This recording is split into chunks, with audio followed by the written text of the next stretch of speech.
Grasa XXL 2009, probabilitate de risc maximă. Când Grasa XXL apare și zice hrănește-mă, să mănânce moca, să consume coca. A venit din Grenat cu tupeu de hienă, să se rupă în figuri și la noi măgăuni. Asta e ea, unicat în toată lumea.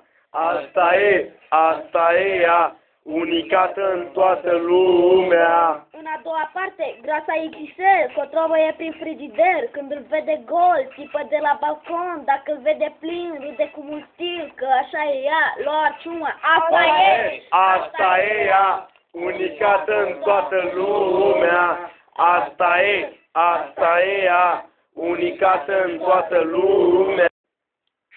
În a treia parte, ea ne sparge la coate și când se bate, toată lumea e pe moarte. E un antrenament să se mențină în formă permanent, cu țigări și băutură, ea le trage la toți în gură.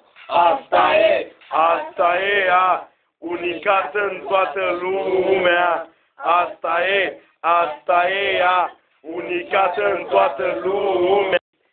Acum ea pleacă, dă dovadă că e o vacă, pleacă pe ușa din dos, că e mult mai rușinos și cu burta atârnând să ne lase căscând și mai vine și la anul să ne fure ciolanul. Asta e ea, unicată în toată lumea. Asta e ea, unicată în toată lumea.